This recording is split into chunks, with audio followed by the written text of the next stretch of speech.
Hi there guys, this is Dilnawaz Khan. तो आज हम जिस टॉपिक को डिस्कस करने जा रहे हैं वो है रिएक्ट नेटिव का image component. Image component basically ये होता है कि आप अपनी ऐप में इमेजेस को रेंडर करवाना चाहते हैं। इमेजेस आइदर आपके लोकली आपके प्रोजेक्ट में स्टोर हैं या तो आप ओवर द इंटरनेट इमेजेस को अपनी ऐप में दिखाना चाहते हैं। दोनों केसेस में जो है इमेजेस रेंडर की जा सकती हैं यूजिंग रिएक्ट नेटिव। अब जो इमेजेस होती हैं लोकली उनको कैसे रिएक्ट नेटिव में अपने प्रोजेक्ट में रेंडर करवाया जाता है, या इमेजेस ओवर द इंटरनेट होती हैं तो उनको कैसे रेंडर किया जाता है, आज हम इन चीज़ों को अपने इस ट्यूटोरियल में डिस्कस करेंगे। और इसके साथ साथ मैं आपको इन दोनों में थोड़ा सा डिफरेंस बता दूं कि आपने कौन सी इमेजेस अपने प्रोजेक्ट में रखनी है, प्लस कौन सी इमेजेस आपने ओवर द इंटरनेट जो है अपने प्रोजेक्ट की, जब भी प्रोजेक्ट्स के होते हैं प्रोडक्शन लेवल के, उनमें कौन सी इमेजेस को इंटरनेट से जो है मंगवाया जाता है।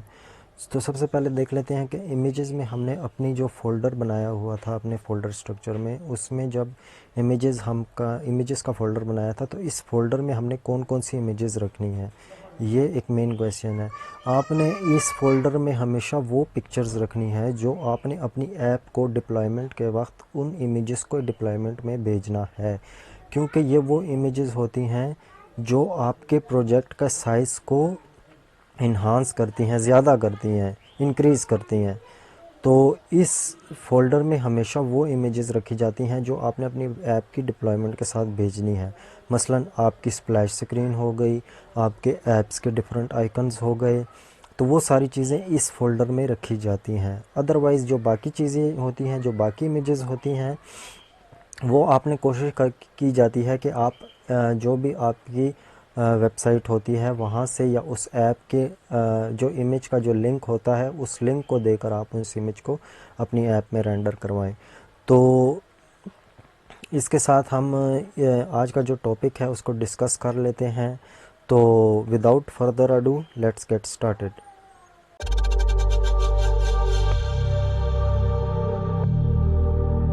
पहले हम ये देख लेते हैं कि हमने इमेज को इंपोर्ट कैसे करना है रिएक्ट नेटिव में। तो इमेज को जैसे हमने व्यू और टैग को और टेक्स्ट टैग को इंपोर्ट किया था, ऐसे ही इसके साथ हम इमेज टैग को भी इंपोर्ट कर सकते हैं विद कैपिटल आई।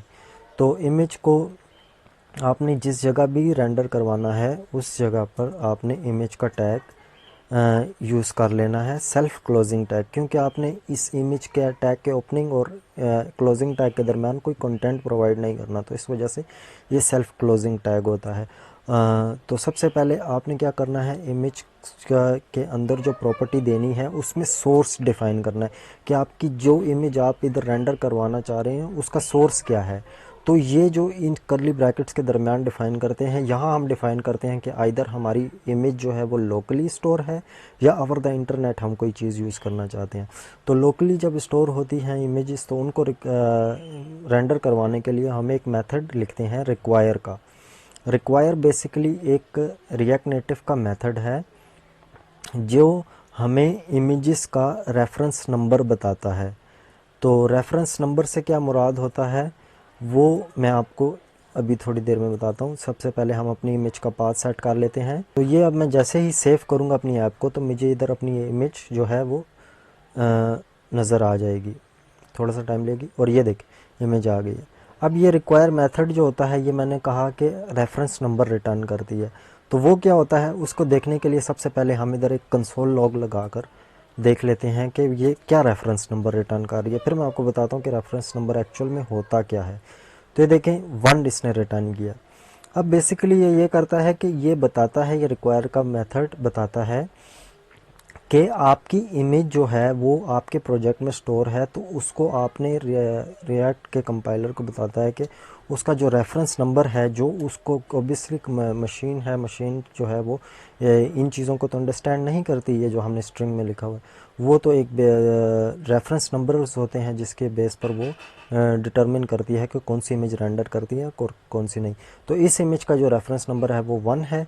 तो ये अल्टीमेटली यहाँ 1 होगा और सोर्स के अंदर 1 लिखा होगा, तो ये इमेज तो हमने ये देख लिया कि रिक्वायर का मेथड जो है वो एक रेफरेंस नंबर रिटर्न करता है जो इमेज के अगेंस्ट स्टोर किया होता है रिएक्ट नेटिव ने।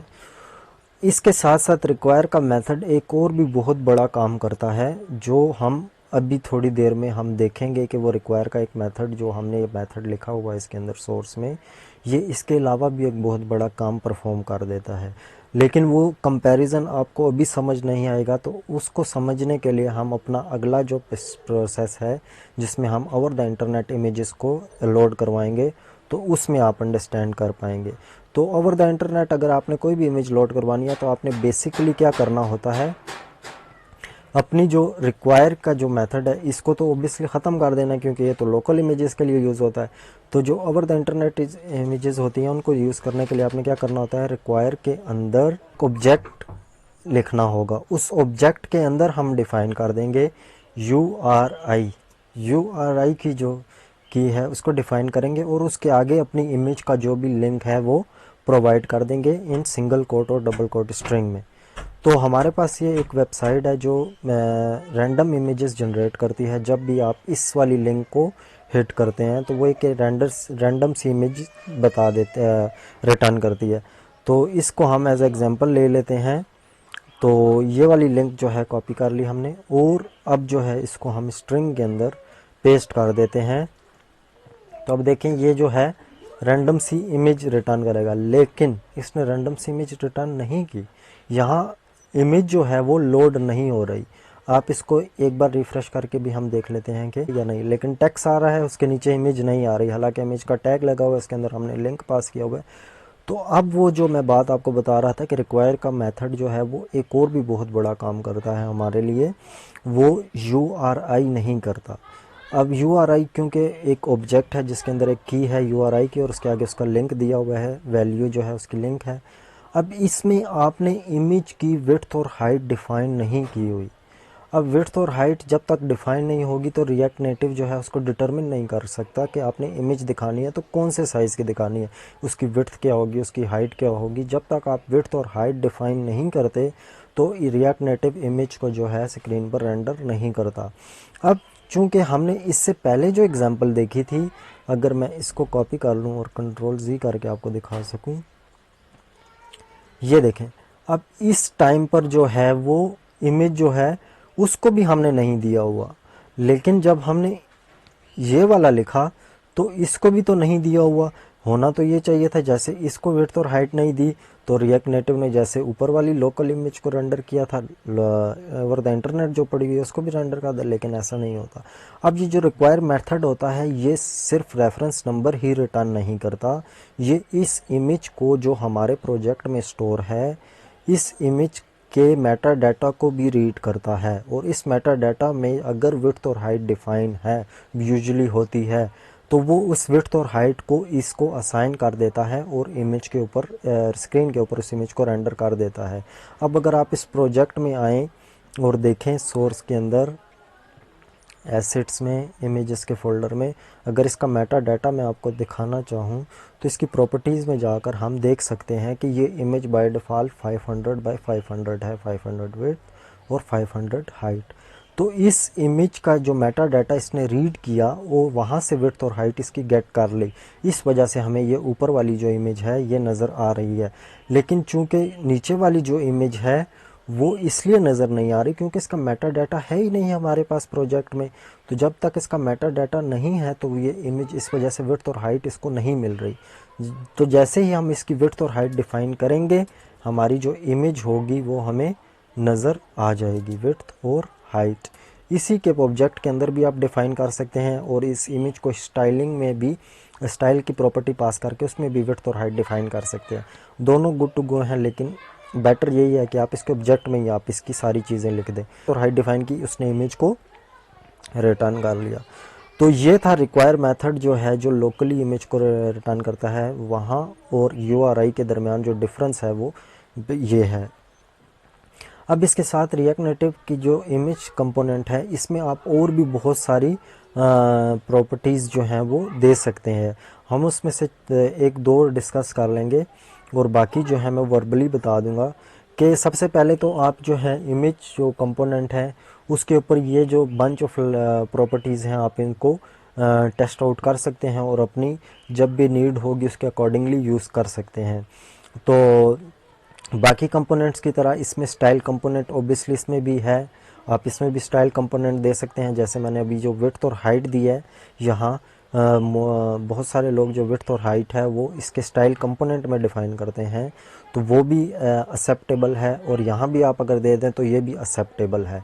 इसके साथ आप जो हैं और भी इसकी बहुत सारी प्रॉपर्टीज़ हैं, जैसे ऑन लोड है, ऑन लोड एंड है, ऑन लोड स्टार्ट है, और तो ये 4-5 प्रॉपर्टीज़ जो हैं ये आपकी इमेज जब लोड हो रही होती है, लोडिंग इंडिकेटर सोर्स, यानी जब आपकी इमेज लोड हो रही होती है तो आपने कोई इंडिकेटर सोर्स देना है, लोकली कोई इमेज दिखानी है कि आप यूज़र को थोड़ा सा इंगेज रख सकें कि हमारी इमेज लोड हो रही है, थोड़ा वेट कर लें। जैसे फेसबुक और इंस्टाग्राम में भी होता है, वो एक आइकन सा दिखा देते हैं जिससे पता चलता है कि अभी इमेज जो है वो लोड नहीं हुई, जो इमेज इस पोस्ट में या इस जो भी है एरिया है इसमें जो इमेज दिखानी है वो भी लोड नहीं हुई। तो उस केस में ये लोडिंग इंडिकेटर सोर्स आप यूज़ करके आप जो है अपनी इमेज को, अपने यूज़र को इंगेज रख सकते हैं। उसके अलावा ये on load and on load start, ये इसके लिए होती हैं कि आपकी इमेज जब लोड हो रही होती है या लोड हो चुकी होती है, तो उस केस में आपने कोई बिज़नेस लॉजिक इम्प्लीमेंट करनी है तो आप तब इस इमेज के ऊपर ये प्रॉप्स लगाकर और उसमें वो मेथड जो है असाइन करवा सकते हैं। इसके अलावा जो होता है हमारी इमेज के ऊपर जो होता है ये फेड ड्यूरेशन, जो सिर्फ एंड्रॉयड में सपोर्टेड है, ये भी आप जो है लगा सकते हैं कि आपकी इमेज जब लोड हो तो उसमें थोड़ी सी एनिमेशन, फेडिंग की एनिमेशन आ जाए, जो बाय डिफ़ॉल्ट 300 मिलीसेकंड की होती है। तो यानी 300 मिलीसेकंड में वो थोड़ा सा एक ब्लिंक सा, मतलब एक हल्की सी जो है ना एनिमेट होकर इमेज जो होती है वो आती है। आप अगर इस नंबर को थोड़ा सा इंक्रीज़ करेंगे तो आपको जो वो एनिमेशन है वो ज़्यादा अच्छे तरीके से नज़र आ जाएगी। तो वो हम यहाँ लगा कर देख सकते हैं कि फेड ड्यूरेशन 300 मिलीसेकंड ऑलरेडी होती है, तो हम 1 सेकंड कर देते हैं, 1000 मिलीसेकंड एक्चुअली। तो इसको करने के लिए अब आपको मैं यहाँ रिफ़्रेश करूँगा तो ये अभी नज़र नहीं आए क्योंकि इमेज ऑलरेडी लोड हुई पड़ी है। तो ये जब फर्स्ट टाइम जब लोड होती है उस केस में जो है उसको करते हैं। तो उसको देखने के लिए हमें क्या करना पड़ेगा, ऐप को रीलॉन्च करना पड़ेगा। ये देखें, ये जैसे ही इसने हल्का सा पहले फेड लिया और फिर उसके बाद आई, तो ये फेड ड्यूरेशन होती है। इसके साथ साथ एक और इसकी प्रॉपर्टी होती है जो आज हम इस वीडियो में डिस्कस करेंगे। अब ये किस लिए होता है, ये होता है इसलिए होता है कि आपने अगर अपनी इमेज को थोड़ा ब्लरी करके दिखाना है ड्यू टू सम रीजंस, या कोई ना कोई चीज़ लगानी है, मसलन मैं इसको 10 करके पहले देख लेता हूँ। ये यूजुअली ये भी होता है कि आप अपनी इमेज को यूज़र को दिखाना नहीं चाहते ड्यू टू सम रीजंस, या उस इमेज के ऊपर यूज़र ने कोई रिस्ट्रिक्शन लगाई है कि फ़लाँ यूज़र जो है वो इस इमेज को नहीं देख सकता। तो उस केस में आप यूज़र से थोड़ा सा हाइड करने के लिए आप इस ब्लर रेडियस को लगा सकते हैं, और भी बहुत सारे रीज़न्स हो सकते हैं उसमें आप इसको लगा सकते हैं। ये बाय डिफ़ॉल्ट 0 होता है जिससे आपको इमेज क्लियरली नज़र आती है, और आप इसके नंबर को जैसे इंक्रीज़ करते जाएंगे, 1 रखेंगे, 5 रख कर देख लेते हैं, तो जैसे ही करेंगे तो ये हल्की हल्की ब्लर होना शुरू हो जाएगी। अब देखें हल्का सा नज़र आ रहा है लेकिन ब्लर ही है, सही क्लियर नज़र नहीं आ रहा। इसके अलावा जो है इस इमेज के जो प्रॉप्स हैं उसमें जो एक बहुत बड़ी है वो है रिसाइज मोड।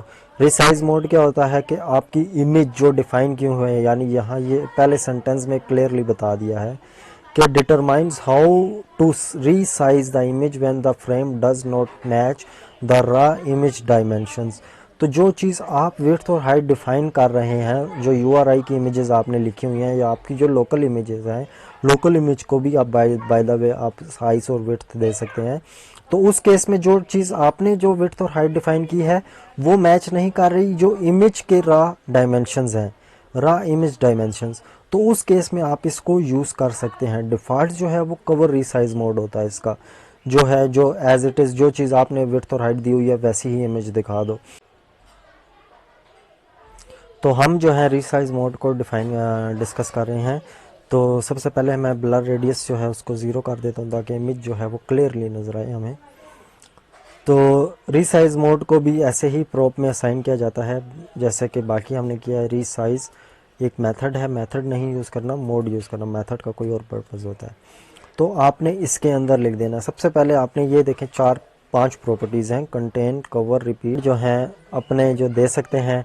अब जैसा कि है रिपीट, तो रिपीट पे क्या होता है कि इमेज जैसे ही वो, अब देखें एक्चुअल इमेज जो थी वो इस डायमेंशन की थी, तो इसने कहा कि जैसे ही आपकी जो विड्थ और हाइट हमने यहाँ डिफाइन की हुई है, इससे जैसे ही वो एक्सीड करेगा तो आपने क्या कर देना है, उसको रिपीटिंग पे ले जाना है। तो वो क्या कर रहा है, इमेज को बार बार रिपीट कर रहा है। और इसके अलावा जो लास्ट है वो है ये स्क्रैच। तो स्क्रैच क्या करता है, इमेज को थोड़ा सा खींच देता है। देखें अब इसने इमेज को उतना खींचा है जितना आपकी जो अवेलेबल साइज़ है उस साइज़ तक इसने खींच दिया है। अब देखें विड्थ जो है वो हमने 400 की है। अब अगर मैं 800 कर दूं तो ये 800 तक उसको खींचेगा। अब ये स्क्रीन से चूँकि बाहर निकल गई है इमेज, हमें वो नज़र नहीं आ रहा, लेकिन ये अब 800 तक विड्थ तक इस इमेज को स्क्रैच कर रहा है। और जैसे ही मैं इसकी जो हाइट है उसको भी ज़्यादा कर दूं तो ये देखें ये पूरी हाइट 800 तक उसको वर्टिकली भी और हॉरिजॉन्टली भी स्क्रैच करेगा। जब तक जितनी स्पेस हमने डिफाइन किया वहाँ तक उसको लेकर जाएगा। अब उस केस में इमेज के जो हैं पिक्सल जो हैं वो फट रहे हैं या नहीं फट रहे, that it's none of resize modes business.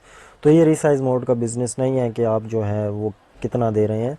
तो एनी हाउ ये चीज़ जो थी, ये रिसाइज मोड जो था ये इसलिए डिस्कस किया गया ताकि आपको ये समझ आ जाए। और यूजुअली ये प्रोजेक्ट्स में यूज़ किया जाता है ड्यू टू सम रीजंस। तो इसके साथ ये जो सेंटर है ये भी सेम बिहेव करता है कि मतलब आपकी जो इमेज को है उसको सेंट्रलाइज करता है। जो सेंटर जो है ना उसी में दिखाने की कोशिश करता है इमेज। देखें ये जो है ये पूरा का पूरा जो विड्थ और हाइट जो है वो ये 400 विड्थ है, यानी पूरी स्क्रीन, ये पूरी स्क्रीन की जो विड्थ है इतनी होगी। अगर हम मतलब कलर देकर वैसे देख सकते हैं ये कितनी विड्थ और हाइट पकड़ रहा है। उसके बिल्कुल सेंटर में जो है ना इमेज को लाकर इसने रख दिया है। ये जो जितना भी हमने एरिया डिफाइन किया इस इमेज का, उस इमेज के बिल्कुल सेंटर में इसने इस इमेज को लाकर रख दिया है। Any how having said that, ये सारे प्रॉप्स जो हैं वो डिफरेंट सिनेरियो में, डिफरेंट केसेस में कि इमेज में हम स्टाइल्स भी दे सकते हैं, इमेज का बैकग्राउंड दे सकते हैं, इमेज की विड्थ और हाइट दे सकते हैं। तो उस केस में भी यूज़ किया जा सकता है। इसके अलावा इस इमेज के ऊपर और भी ये जो बंच ऑफ प्रॉप्स हैं इनको यूज़ किया जाता है। और ये जो आल्ट है इसको भी मैंने मतलब बताने से भूल गया हूँ, लेकिन ये अभी देख सकते हैं कि ये अब मैं चूँकि इन सारे प्रॉप्स को यूजुअली इसलिए भी डिस्कस नहीं किया करता क्योंकि ये अब अगर आप यहाँ वेल डॉक्यूमेंटेड हैं इनमें, अगर आप इन चीज़ को पढ़ कर अंडरस्टैंड करें तो आपको समझ आ जाती है कि इसका मकसद क्या, पर्पस क्या है। तो मैं यूजुअली वही डिस्कस करता हूँ जो पॉपुलर होते हैं और फ्रीक्वेंटली यूज़ किए जाते हैं, ताकि आपको जो है एक स्टार्ट मिल सके और अंडरस्टैंडिंग जो है वो आपकी बिल्ड हो सके। और बाकी चीज़ें आप ख़ुद रीड आउट करके ख़ुद उसको एक्सपेरिमेंट करके देख सकते हैं। तो ये आल्ट ये वेब में भी होता था और अब भी ऐसे ही होता है। रिएक्ट नेटिव ने भी इसको रखा हुआ है कि string that defines an alternative text description of an image which will be read by screen reader when the user interacts with it using this will automatically mark this element as accessible। तो ये होता है कि अगर आप usually इसलिए होता है कि अगर आपकी इमेज जो है उसका लिंक ब्रोकन है या इमेज जो है वो अभी जिस डोमेन से आप एक्सेस करने की कोशिश कर रहे हैं वो डोमेन जो है वो रिटर्न नहीं कर रहा या डाउन है या व्हाट्सोएवर सो भी जो भी रीज़न है, तो आप यहाँ कोई एक अल्टरनेट टेक्स्ट दिखा सकते हैं। आप उस जगह पर जिस जगह पर आप, जैसे हमारी ये इमेज जो है ये इस जगह पर रेंडर हो रही है तो इस जगह पर आप कोई टेक्स्ट दिखा देंगे दिस इज़ मतलब दिस इज़ एन इमेज, और कोई भी आप server is down at this moment. तो आप कुछ भी आप मैसेज आप जिससे आप यूज़र के साथ थोड़ा इंटरेक्ट कर सके अपने कोडिंग के ज़रिए, तो वो आल्ट के ज़रिए प्रॉपर्टी में कर सकते हैं। हैविंग सेड दैट, इन सारे प्रॉप्स और जो है ये डिफरेंट केसेस में और डिफरेंट सिनेरियोज़ में यूज़ किए जाते हैं। यूजुअली जो हैं वो सारे यूज़ नहीं किए जाते, कुछ यूज़ किए जाते हैं, कुछ नहीं यूज़ किए जाते, डिपेंडिंग अपॉन कि आपकी रिक्वायरमेंट क्या है। तो ये रिएक्ट नेटिव का जो इमेज कंपोनेंट था उसको हमने काफ़ी डिटेल में और काफ़ी ही उसमें देखा है। तो अगेन मैं लास्ट टाइम की तरह इस वीडियो में भी बताऊंगा कि मेरे जो लेक्चर्स हैं वो थोड़े से लेंथी होते हैं, और हालांकि मेरी कोशिश यही होती है कि 7 से 8 मिनट के अंदर अंदर कवर कर पाऊँ, लेकिन मैं ज़्यादातर एक्सप्लेनेशन इसीलिए दे रहा होता हूँ क्योंकि हम ये जो है बेसिक्स को डिस्कस कर रहे हैं। तो बेसिक्स में थोड़ी सी जो है डिटेल्स देना मैंडेटरी होती है, क्योंकि जो यूज़र होता है वो बेसिक्स जब अंडरस्टैंड कर रहा होता है तो इसका मतलब ये होता है कि वो रिएक्ट नेटिव का जो है अभी उसको अंडरस्टैंड नहीं है, सारी चीज़ें उसको समझ में नहीं होती। तो उस चीज़ से जो है उस चीज़ को जो है थोड़ा सा ओवरकम करने के लिए मैं थोड़ी सी डिस्कशन ज़्यादा कर देता हूँ, जिससे ये होता है कि आपको जो ले मैन जो होता है उसको अंडरस्टैंड हो जाता है कि मतलब इन सब चीज़ों का मतलब क्या है, रिक्वायर जो है उसमें विड्थ और हाइट देने का पर्पस क्यों नहीं है, मतलब दे भी दो तो क्या फ़र्क पड़ता है, ना दो तो वो कैसे ट्रीट करता है रिएक्ट नेटिव। और इसमें जो है URI के अंदर हमने विड्थ और हाइट नहीं दी थी, लेकिन वो इमेज जो है रेंडर नहीं कर पा रहा था, तो इससे लग रहा था कि हमारी कोडिंग में कोई एरर है, हालांकि एरर नहीं है। तो ये मैं बता दूं, ये मैं भी जब रिएक्ट नेटिव के एज अ बिगनर सीख रहा था तो उसमें मेरे साथ भी इशू आता था कि मैं मतलब देखता था कि यार इधर मैं विड्थ और हाइट नहीं दे रहा, वहाँ जो है इमेज लोड हो रही है, और इधर इधर भी नहीं दे रहा लेकिन यहाँ लोड नहीं हो रही, तो क्या इशू होता है। फिर हम तो मैं आपको ये बता रहा था कि हम स्टैक ओवरफ्लो पर जाकर देखते थे चीज़ों को और सर्च आउट करते थे, या कोई सीनियर मिल जाता था तो उससे पूछते थे कि सर ये देखें हमारे कोड में क्या बग आ रहा है, या क्या इशू है, या कोडिंग में क्या मसला है, इमेज मैं रेंडर कर रहा हूँ लेकिन आने। तो कहने का मतलब ये है कि इस तरह की चीज़ें जो होती हैं, जब आप इनिशियल लेवल पर होते हैं तो आप इस तरह की मिस्टेक्स करते हैं। क्योंकि आपको पता नहीं होता कि इस चीज़ का मकसद क्या है, या इस चीज़ का पर्पस क्या है, इस चीज़ को कब यूज़ किया जाता है, किस लिए यूज़ किया जाता है। तो ये वो चीज़ें हैं जो मैं मतलब कि कोशिश कर रहा हूँ कि ज़्यादा अच्छे तरीके से और थोड़ी जो है एक्सप्लेनेशन देकर आपको समझा सकूं कि इन चीज़ों का मकसद क्या है, इन चीज़ों को यूज़ किया जाता है। तो मैं यही कहूँगा कि मैं जब ये जो बेसिक जितने भी कंपोनेंट हैं इनमें से जो मैं बहुत सारे जो हैं वो उनके ऊपर वीडियोस बनाऊंगा और उनको आपको बताने की कोशिश करूंगा कि उनका पर्पस क्या है, उनका मकसद क्या है। फिर जैसे ही हमने बेसिक हो जाएगी, हमारी बेसिक्स जो हैं उनके ऊपर वीडियो सारी बन जाएंगी, तो फिर जो है वो मैं क्रिस्प सी वीडियो बनाऊंगा, छोटी छोटी सी वीडियोस जिसमें हम जो है स्पेसिफिक किसी एक चीज़ को डिस्कस करेंगे, ना कि हम बिल्कुल स्टार्ट से हम ये जो चीज़ों को जो है ना ABC से स्टार्ट करके तो हम सेंटेंस मेकिंग वाले स्टेज तक जाएंगे, बल्कि हमने जब ABC अब हम डिस्कस कर रहे हैं तो ABC वाले पार्ट में मैं सारी चीज़ें सारी एक्सप्लेन कर दूंगा। तो फिर जब मैं डिफरेंट किस्म की वीडियोज़ ऊपर बनाऊंगा तो मैं उसमें ये रेफरेंस भी दे सकूँगा कि मैंने फ़लाँ वीडियो में जो है इस चीज़ को डिस्कस किया हुआ है डिटेल में, तो आप उसको काइंडली वॉच आउट कर लें। या अगर तो मैंने मतलब कोई मैं फ्यूचर में जाकर बनाऊँ और उस जगह पर जो है कोई नई चीज़ बताऊँ जिसको मैंने पहले से डिस्कस नहीं किया हुआ, तो फिर मैं उस केस में भी इसी वाली प्लेलिस्ट में उस वाली एक्सप्लेनेशन को ऐड कर दूँगा, ताकि आपको मैं रेफरेंस दे सकूं कि इस वीडियो में मैंने ये चीज़ डिस्कस की हुई, आप इसको देख लें, ताकि आपको या आप मेरे मतलब शुरू से लेकर एंड तक कोई जो है व्यूवर्स बनते हैं तो आपको ये चीज़ें समझ आ जाएंगी कि आप मतलब एक लिंक के साथ दूसरी लिंक को करते करते आप जो है एक पूरी चेन जो बनती है उस तरह से जो आपकी जो लर्निंग है वो होगी। Any how having said that, इस वीडियो के रिलेटेड या पिछली जितने भी वीडियोस मैंने डिस्कस किए उनमें से किसी भी वीडियो के रिलेटेड आपका कोई क्वेश्चन हो तो आप कमेंट बॉक्स में अपना क्वेश्चन को मेंशन कर सकते हैं, या उसके अलावा मेरे जितने भी सोशल मीडिया अकाउंट्स जो होते हैं वो मेरे डिस्क्रिप्शन में मेंशंस होते हैं, आप उनमें से भी किसी जगह पर मुझे रीच आउट करके अपने क्वेश्चन जो हैं पूछ सकते हैं। के साथ जो रिएक्ट नेटिव सीख रहे हैं उनके साथ भी मेरे जो है चैनल का लिंक शेयर कर दें ताकि वो भी सीखें और मेरे चैनल को भी सपोर्ट मिलती रहे। Thank you very much.